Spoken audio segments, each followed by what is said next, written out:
പ്രധാനമന്ത്രി നരേന്ദ്രമോദി കൊച്ചിയിലെത്തിക്കഴിഞ്ഞു. അദ്ദേഹം നേവൽ ബേസിൽ ലാൻഡ് ചെയ്ത് കഴിഞ്ഞു. അദ്ദേഹത്തിൻ്റെ ഹെലികോപ്റ്റർ അല്പസമയത്തിനുള്ളിൽ അദ്ദേഹത്തിൻ്റെ വാഹനവ്യൂഹം പുറത്തേക്ക് വരും. ആദ്യ പരിപാടി മറൈൻ ഡ്രൈവിലാണ്. ആ പരിപാടിയിലാണ് അദ്ദേഹം പങ്കെടുക്കുക. അതിനുശേഷമാണ് അദ്ദേഹം മറ്റു പരിപാടികളിലേക്ക് പോകുന്നത്. എന്തായാലും അദ്ദേഹത്തിൻ്റെ ഹെലികോപ്റ്റർ അല്പസമയം മുമ്പാണ് നേവൽ ബേസിൽ ലാൻഡ് ചെയ്യുന്നത്.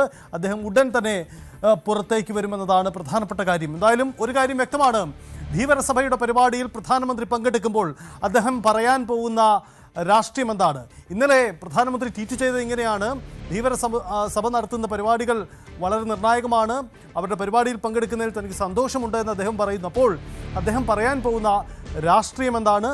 പ്രധാനമന്ത്രിയുടെ കേരള സന്ദർശനം ഏത് തരത്തിലാണ് BJP ഒരു രാഷ്ട്രീയ നീക്കമായി സാധ്യതയായി ഉപയോഗപ്പെടുത്തുക? പ്രധാനമന്ത്രി കേരളത്തിൽ വരാനിരിക്കുന്ന തെരഞ്ഞെടുപ്പ് സംബന്ധിച്ച് BJPയുടെ അജണ്ടകൾ നിശ്ചയിക്കുന്ന, പ്രഖ്യാപിക്കുന്ന ഒരു നീക്കം കൂടിയായി മാറുമോ എന്ന പ്രധാനപ്പെട്ട കാര്യം കൂടിയാണ്. ഡാനി ഇപ്പോൾ ചേരുന്നുണ്ട്. ഡാനി, എപ്പോൾ പ്രധാനമന്ത്രിയുടെ വാഹന വ്യൂഹം പുറത്തേക്ക് വരും? എന്താണിപ്പോൾ നമുക്ക് പ്രതീക്ഷിക്കേണ്ടത്? എപ്പോൾ കൃത്യം നിശ്ചയിച്ച ക്രമത്തിൽ തന്നെ പരിപാടികൾ നടക്കുമല്ലേ?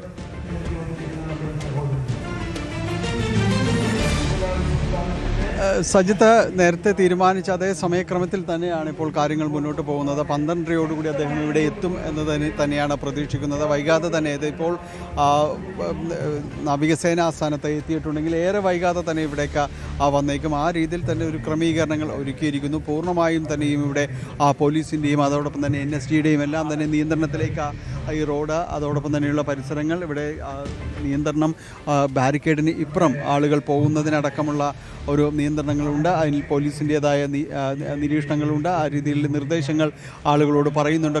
കൂട്ടമായി എവിടെയും നിലയുറപ്പിക്കരുത് എന്നതടക്കമുള്ള കാര്യങ്ങൾ പറയുന്നുണ്ട്. ബാരിക്കേഡുകൾ ക്രോസ് ചെയ്യാൻ ശ്രമിക്കരുത് തുടങ്ങിയതടക്കമുള്ള നിർദ്ദേശങ്ങൾ നൽകുന്നുണ്ട്. ഇതിനകത്ത് ഏതാണ്ട് പൂർണ്ണമാണ്.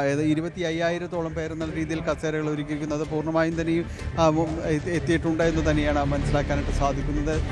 ഇവിടെ അല്പസമയത്തിനകം തന്നെ പ്രധാനമന്ത്രിയുടെ വാഹനവ്യൂഹം ഇവിടേക്ക് എത്തിച്ചേരുമെന്നതാണ് നമ്മൾ പ്രതീക്ഷിക്കുന്നത്. മറൈൻ ഡ്രൈവിൽ അതിനു വേണ്ടിയുള്ള ഇങ്ങോട്ടുള്ള ദൂരത്തിൽ പൂർണ്ണമായ രീതിയിലുള്ള സജ്ജീകരണങ്ങളെല്ലാം തന്നെ ചെയ്തിരിക്കുന്നു. ഇതെല്ലാം വളരെ സുപ്രധാനമായ പ്രഖ്യാപനങ്ങൾ ഒരു പക്ഷേ ധീവര സമുദായത്തെ സംബന്ധിച്ചിടത്തോളം ഇതിൽ ഉണ്ടാകുമെന്ന് തന്നെയാണ് അവർ പ്രതീക്ഷിക്കുന്നത്. കഴിഞ്ഞ നാളുകളായിട്ട് ആവശ്യപ്പെടുന്ന പല കാര്യങ്ങളുമുണ്ട്. അദ്ദേഹം അത് കേൾക്കാനായിട്ട് 2 തവണ ഇവർക്ക് അതിൽ സമയം ലഭിച്ചിരുന്നു, അതിൽ അനുവാദം നൽകിയിരുന്നു. അപ്പോൾ ഇത്തരം കാര്യങ്ങൾ അദ്ദേഹത്തിന് മുന്നിലേക്ക് എത്തുമ്പോൾ ഈ സുവർണ ജൂബിലി സംഗമത്തിലെ പങ്കെടുക്കാം എന്നതെല്ലാം തന്നെ അദ്ദേഹം സമ്മതിക്കുമ്പോൾ ഇവരിലുള്ളത് ഇത്തരം കാര്യങ്ങളിൽ ഒരു അനുകൂലമായ, അനുഭാവപൂർണമായ ഒരു തീരുമാനം ഉണ്ടാകും എന്ന് തന്നെയാണ് പ്രതീക്ഷിക്കുന്നത്. അങ്ങനെയെങ്കിൽ ധീവരസഭ ഇക്കുറി മറിച്ചൊന്നും ചിന്തിക്കില്ല എന്ന് തന്നെ അതിൻ്റെ നേതാക്കൾ വ്യക്തമാക്കുകയും ചെയ്യുന്നു. തങ്ങളെ സഹായിക്കുന്നവരെ തങ്ങളും തിരിച്ച് സഹായിക്കും എന്ന് തന്നെ അവർ വ്യക്തമാക്കിയിട്ടുണ്ട്. ഏതായാലും ഇതിൽ അല്പസമയത്തിനകം തന്നെ പ്രധാനമന്ത്രി ഇവിടേക്ക് എത്തും എന്ന് തന്നെയാണ് മനസ്സിലാക്കുന്നത്. ഇതിനു വേണ്ടിയുള്ള ഒരു പൈലറ്റ് വാഹനങ്ങളുടെ ഒരു ഗ്രൗണ്ട് ക്ലിയറൻസ് എന്ന് പറയുന്നത് പോലെയുള്ള അവരുടെ ഒരു നിരീക്ഷണം ഇപ്പോൾ നടന്നുകൊണ്ടിരിക്കുന്നു എന്നത് തന്നെയാണ്.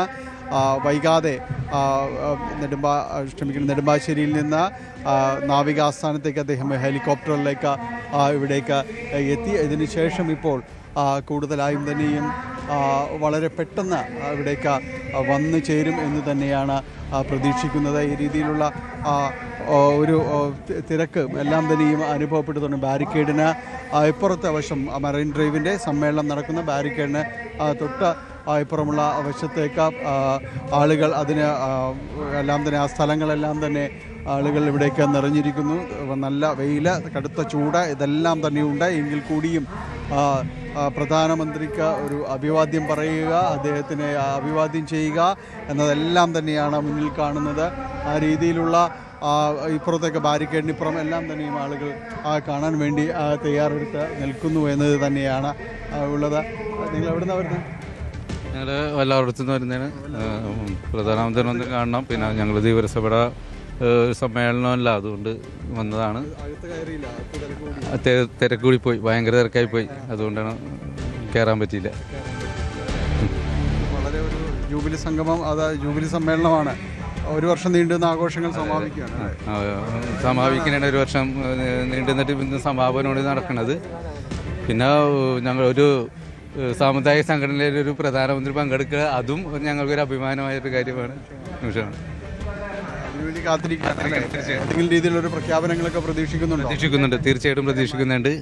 എന്തെങ്കിലും പ്രഖ്യാപനം ഉണ്ടാകുമെന്ന് പ്രതീക്ഷിക്കുന്നുണ്ട്. SC/ST ചിലപ്പോൾ ഉൾപ്പെടുത്തിയാൽ അത് ഞങ്ങൾ പ്രതീക്ഷയോടെയാണ് നിൽക്കുന്നത്. ഈ ധീവരസഭയുടെ ഒരു രാഷ്ട്രീയം എന്നൊക്കെ പറയുന്നത് കുറച്ചുകൂടി BJPയുടെ ഒക്കെ അടുത്ത് വരുന്നുണ്ട്. ഇല്ല, ഞാനൊരു പറയാൻ പറ്റില്ല, രാഷ്ട്രീയം പറയുന്നില്ലെങ്കിൽ ഞാനൊരു കോൺഗ്രസ്സുകാരനാണ്. പക്ഷെ നമ്മൾ രാഷ്ട്രീയത്തിൽ കോൺഗ്രസിനോട് അടുത്താണല്ലോ ധീവരസഭ. ഞങ്ങൾക്ക് ഇവിടെ പണ്ഡിറ്റ് കറുപ്പിൻ്റെ ഒരു സ്ഥലം തന്നതും എല്ലാം കോൺഗ്രസിൻ്റെ ഇതാണ് വെച്ചിട്ട് തന്നത്. ആന്റണി അദ്ദേഹം വരാനുള്ള ഒരു സമയത്തിലേക്ക് അടുക്കുന്നു എന്ന് തന്നെയാണ് മനസ്സിലാക്കുന്നത്. പ്രധാനമന്ത്രിയുടെ ഒരു വാഹന വ്യൂഹമടക്കമുള്ള കാര്യങ്ങൾ അത് നമുക്ക് പ്രധാനമന്ത്രിയുടെ ഒരു വരവിലേക്ക് അടുത്തു എന്ന് തന്നെയാണ് മനസ്സിലാക്കുന്നത്. പൈലറ്റ് വാഹനങ്ങളുടെ ഒരു ആദ്യ നിര അല്ലെങ്കിൽ അത് ഒരു അറിയിപ്പ് എന്ന രീതിയിലടക്കം തന്നെ വാഹനങ്ങൾ ഇവിടേക്ക് എത്തി തുടങ്ങുന്നു എന്നതാണ്. ഏതായാലും സുരക്ഷാ വഴിയിലുള്ള പോലീസ് സംവിധാനങ്ങൾ ഇതെല്ലാം തന്നെ വളരെ ജാഗരൂകരാകുന്നു.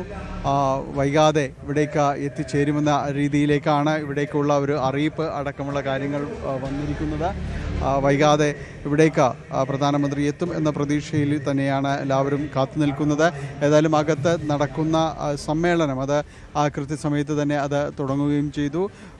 ഹൈബീഡൻ MP അതോടൊപ്പം തന്നെ മേയർ VK മിനിമോൾ തുടങ്ങിയ അടക്കമുള്ള ആളുകളെല്ലാം തന്നെ ഇവിടേക്ക് എത്തിയിട്ടുണ്ട്. അവരെ എല്ലാവരും തന്നെ സാന്നിധ്യം ഉറപ്പാക്കിയിട്ടുണ്ട്. നേരത്തെ തന്നെയും യോഗ നടപടികളെല്ലാം തന്നെ ആരംഭിക്കുകയും ഇനിയിപ്പോൾ അതിൻ്റെ ഒരു ഉദ്ഘാടനം എന്ന രീതിയിലേക്ക് വരികയും ചെയ്യുന്നു. ഉദ്ഘാടനം പ്രധാനമന്ത്രി അത് നിർവഹിച്ചതിന് ശേഷമായിരിക്കും ഇതിന് മറ്റ് കാര്യപരിപാടികളിലേക്കടക്കം നടക്കുക. അദ്ദേഹം ഇവിടെ നിന്ന് മടങ്ങിപ്പോകുന്നത് നമുക്കറിയാവുന്നതുപോലെ കലൂരിലെ വേദിയിലേക്കാണ്. കലൂരിൽ NDA യോഗത്തെ അഭിസംബോധന ചെയ്യുന്നതോടൊപ്പം തന്നെ ഒട്ടും പ്രാധാന്യം കുറച്ച് കാണേണ്ടതില്ല. 10,000-ലധികം കോടി രൂപയുടെ വികസന പദ്ധതികൾ അദ്ദേഹം ഉദ്ഘാടനം ചെയ്യുന്നു എന്നത് തന്നെയാണ് അതിൽ ഇന്നും എടുത്ത് കാണിക്കേണ്ട ആ കാര്യവും. അത് തന്നെ അതുകൂടിയുണ്ട്.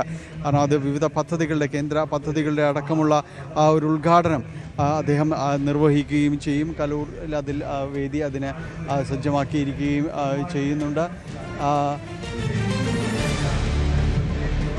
ഇനിയിപ്പോൾ വൈകാതെ അദ്ദേഹം ഇവിടേക്ക് ഈ വേദിയിലേക്ക് അടക്കം ഇവിടേക്ക് എത്താനായിട്ട്